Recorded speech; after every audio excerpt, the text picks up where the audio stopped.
പ്രശാന്ത്, ഇവിടെ നമ്മുടെ തെരഞ്ഞെടുപ്പ് രംഗമാകെ മുൻകാലങ്ങളിൽ നിന്ന് വ്യത്യസ്തമായിട്ടുള്ള രീതിയിൽ ആളുകളുടെ ചേരിമാറ്റം കൊണ്ട് വിസ്മയപ്പെട്ടുകൊണ്ടിരിക്കുകയാണ്.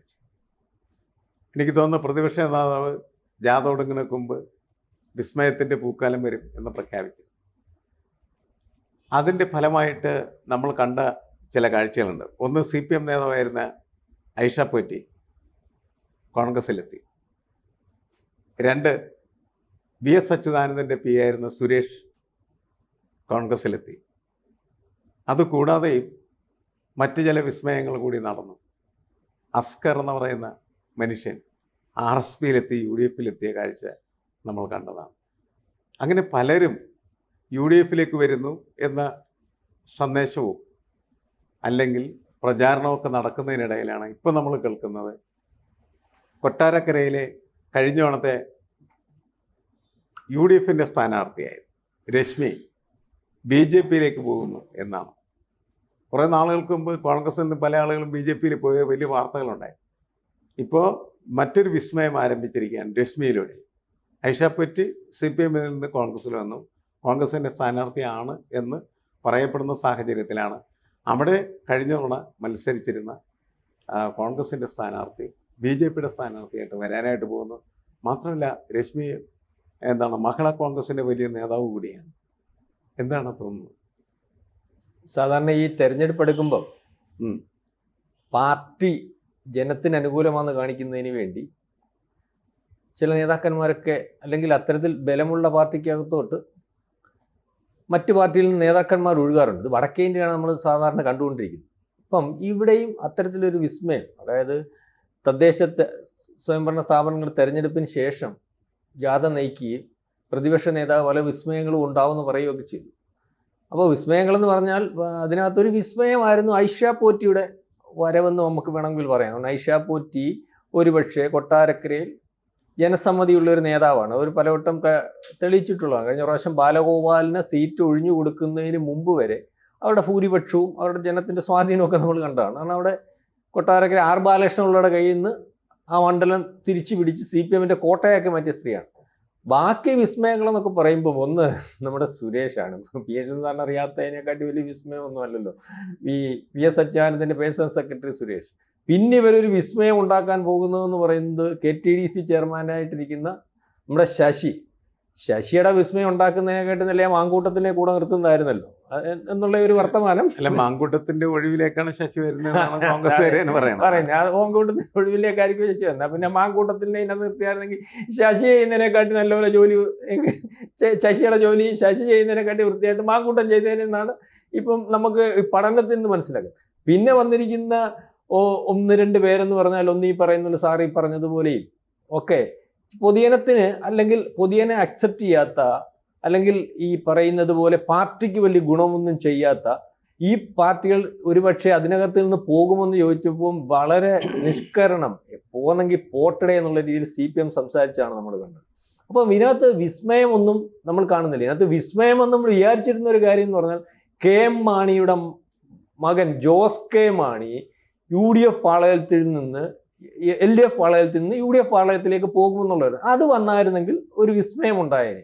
അല്ലാതെ മറ്റ് വിസ്മയങ്ങളൊന്നും നമ്മൾ കാണുന്നില്ല. കൊട്ടാരക്കരയിലെ വിഷയം എന്ന് പറഞ്ഞാൽ രശ്മി എന്ന് പറയുന്ന ഈ പറയുന്ന മഹിളാ കോൺഗ്രസിന്റെ നേതാവ് അവർ കഴിഞ്ഞ പ്രാവശ്യം തന്നെ ഈ പറയുന്ന ബാലഗോപാൽ എന്ന് പറയുന്ന CPMൻ്റെ സംസ്ഥാന സെക്രട്ടേറിയറ്റ് മെമ്പർ ഇപ്പോഴത്തെ ധനകാര്യമന്ത്രിയായിട്ടുള്ള ആളിനെ തോൽപ്പിക്കാൻ വരെ സാധ്യത ഉണ്ടായിരുന്ന കാൻഡിഡേറ്റാണ്.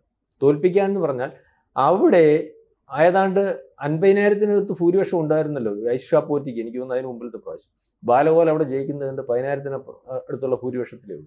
അതിനകത്ത് ബാലഗോപാൽ അവിടെ ജയിക്കാൻ കാരണക്കാരിയായിട്ടുള്ളതെന്ന് പറഞ്ഞാൽ ഒരുപക്ഷെ അന്ന് തെരഞ്ഞെടുപ്പ് പരിശോധിച്ചാൽ മനസ്സിലാവും ഐഷ പോറ്റി സജീവമായിട്ട് സ്ഥാനാർത്ഥി അല്ലെങ്കിൽ പോലും ഒരു സ്ഥാനാർത്ഥി പ്രവർത്തിക്കുന്ന അതേ ബലത്തിൽ പ്രവർത്തിച്ചുകൊണ്ടാണ്. ഇതിനകത്ത് അവിടെ അപ്പം അവിടുത്തെ ഇവര് നേരത്തെ എനിക്ക് ജില്ലാ പഞ്ചായത്ത് മെമ്പറായിരുന്നു. ജനങ്ങൾക്കിടയിൽ വലിയ സ്വാധീനമുള്ള ഒരു സ്ത്രീയാണ്, അല്ലെങ്കിൽ ജനങ്ങൾക്ക് തൃപ്തിയായിട്ടുള്ള സ്ത്രീയാണ്. ഈ പ്രാവശ്യം ഒരുപക്ഷെ ബാലഗോപാലിനെതിരെ UDF കാൻഡിഡേറ്റായിട്ട് മത്സരിച്ചാൽ ജയിക്കാൻ പറ്റുന്ന ഒരു സ്ഥാനാർത്ഥിയാണ്. അപ്പം ഇതിനകത്ത് നമ്മൾ മനസ്സിലാക്കേണ്ടതെന്ന് പറഞ്ഞാൽ കോൺഗ്രസിനകത്ത് ഈ VD സതീശൻ പറയുന്ന വിസ്മയങ്ങൾ എന്ന് പറയുന്നത് ഒന്ന് അൻവർ, ഒന്ന് നമ്മുടെ ഈ പറയുന്ന ശശി, ഒന്ന് സുരേഷ്, അത്തരത്തിലുള്ള ആർക്കാണ് നമ്മൾ കഴിഞ്ഞ ദിവസം ചർച്ച ചെയ്ത പോലെ ആക്രികളാണ്. പക്ഷെ കോൺഗ്രസിൽ നിന്ന് ഇതെല്ലാം CPM നിന്ന് കോൺഗ്രസിലേക്കാണ്. പക്ഷെ കോൺഗ്രസിൽ നിന്ന് പോകുന്നവർ ഈ പറയുന്നത് പോലെ അതിനകത്ത് ജനസമ്മതി ഉള്ളവരും അല്ലെങ്കിൽ ജനങ്ങൾക്ക് താല്പര്യമുള്ളവരും ഈ പറയുന്ന കുഴപ്പമുള്ള അല്ലെങ്കിൽ ഇത്രയും പ്രശ്നമുണ്ടായി അടിപതറി നിൽക്കുന്ന കോൺഗ്രസിനകത്ത് ജനകീയ പിന്തുണയുള്ളവരുമാണ് ഈ രശ്മി ഉൾപ്പെടെ ഉള്ളത്.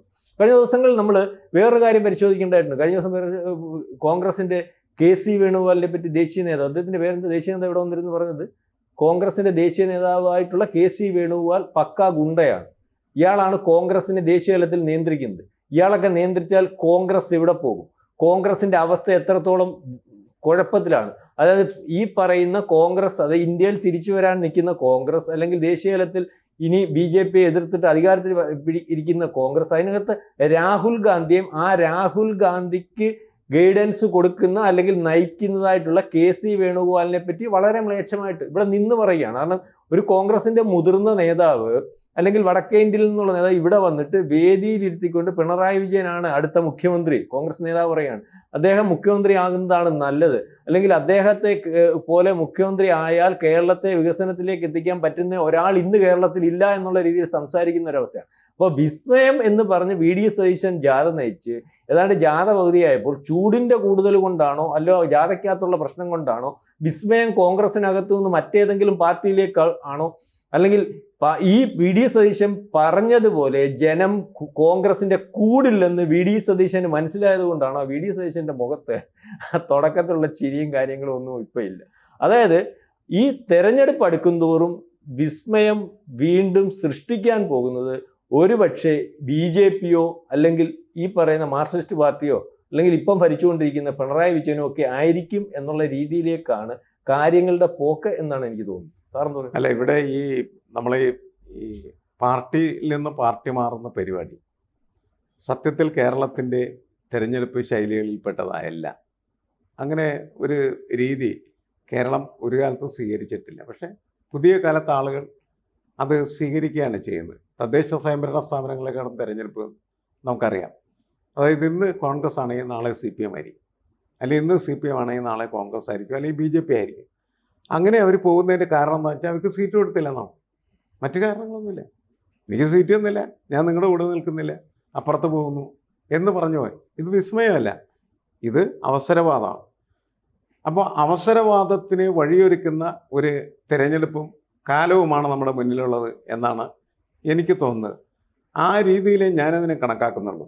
വിസ്മയം എന്ന് പറയുന്ന പേര് അതിൽ കൊടുക്കുന്നത് തന്നെ വൻ അപകടമാണ് രാഷ്ട്രീയ കാഴ്ചപ്പാടിൻ്റെ അടിസ്ഥാനത്തിലാണെന്നാണ് എനിക്ക് തോന്നുന്നത്. ഇത് വിസ്മയമല്ല, ഒരുത്തൻ കാലുവായിരുന്നു, അവൻ എന്ത് ചെയ്യുന്നു, അവസരവാദിയായിട്ട് അവസരം കിട്ടുന്നിടത്തേക്ക് ചാടുന്നു. അതൊക്കെ വളരെ മോശമായിട്ടുള്ള കാര്യമായിട്ടാണ് രാഷ്ട്രീയത്തിൽ എക്കാലത്തും കണക്കാക്കിയിരുന്നത്. അതിന് വിസ്മയം പൂശേണ്ട കാര്യമില്ല എന്നാണ് എനിക്ക് തോന്നുന്നത്. ഇവിടെ സതീശനങ്ങനെ പറയുമ്പോൾ സതീശൻ്റെ ലക്ഷ്യം എന്ന് പറഞ്ഞാൽ CPMനെ ഞെട്ടിച്ച് പല മാറ്റങ്ങളും കൊണ്ടുവരും എന്നാണ് അദ്ദേഹം പറയാൻ ഉദ്ദേശിച്ചിരുന്നത്. ഐഷാപ്പറ്റി കുറേ കാലമായിട്ട് CPMമായിട്ട് ഉടക്കിലാണ്, അവരെപ്പോണെങ്കിലും പോകാനായിട്ട് സാധ്യതയുണ്ട് എന്ന് പുറത്തുള്ളവർ അകത്തുള്ളവരൊക്കെ വിശ്വസിച്ചിരുന്നവരാണ്. അവരെ പോയി കണ്ടു, അവർ സംസാരിച്ചു, നിങ്ങളെ സ്ഥാനാർത്ഥിയാക്കാം എന്ന് പറഞ്ഞപ്പോൾ അവർ എന്ത് ചെയ്തു, കോൺഗ്രസിലേക്ക് ചാടി പുറപ്പെട്ടു. അതാണ് അവിടെ സംഭവിച്ചത്. അപ്പോൾ CPMൻ്റെ കയ്യിലിരിപ്പ് കൊണ്ടാണ് അവരെന്ത് ചെയ്ത് പുറത്തായത്. അതാണ് യഥാർത്ഥത്തിൽ സംഭവിച്ചൊരു കാര്യം. കാരണം അവരെ മാനേജ് ചെയ്ത് അകത്ത് നിർത്തുന്നതിനുള്ള ശ്രമങ്ങളൊന്നും ഉണ്ടായിരുന്നില്ല. അപ്പോൾ അവർ ചാടിപ്പോയി. അതുപോലെ റജി ലൂക്കോസ് പറയുന്ന ഒരുത്തൻ CPMൽ നിന്ന് ചാടി BJPയിലേക്ക് പോയത് നമ്മൾ കണ്ടാണ്. പ്രത്യേകിച്ചൊന്നുമില്ല, BJPക്കാർ വിളിച്ചു പറഞ്ഞു, വാ റജി ലൂക്കോസ്, നിനക്ക് സീറ്റ് തരാം. അവനെ അതിൻ്റെ അകത്തേക്ക് ഓടിക്കേറി പോയ കാഴ്ചയാണ് നമ്മൾ കണ്ടത്. ഈ ഐഷാപ്പറ്റി ഇവിടെ കൊണ്ടുവന്നു കഴിഞ്ഞപ്പോൾ കോൺഗ്രസിന് സംഭവിച്ച ഏറ്റവും വലിയ ദുരന്തം അവരുടെ വളരെ പ്രമുഖയായ ഒരു പ്രവർത്തക, മഹിളാ കോൺഗ്രസ് നേതാവ് അവർക്ക് നഷ്ടമാകാൻ പോകുന്നു എന്നുള്ളതാണ്.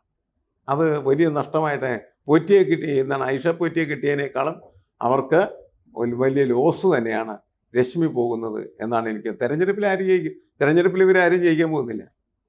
തെരഞ്ഞെടുപ്പിൽ സംഭവിക്കുന്നതെന്ന് വെച്ചാൽ കോൺഗ്രസിനെ കൊട്ടാരക്കരയിൽ ഒരു വിസ്മയം ഉണ്ടാക്കാൻ പറ്റില്ല.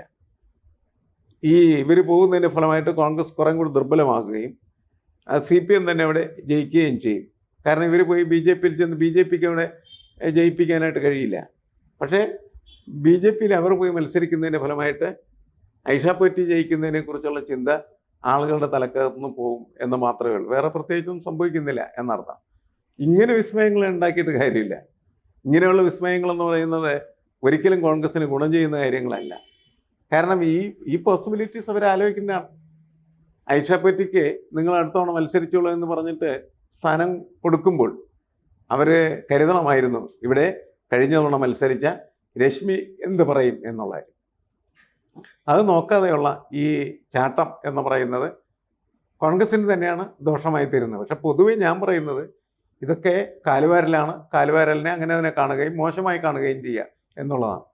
കൂടുതൽ വാർത്തകളും വിശേഷങ്ങളും നിങ്ങളിലേക്ക് എത്താൻ ABC മലയാളം സബ്സ്ക്രൈബ് ചെയ്യുക, ബെൽ ബട്ടണും അമർത്തുക.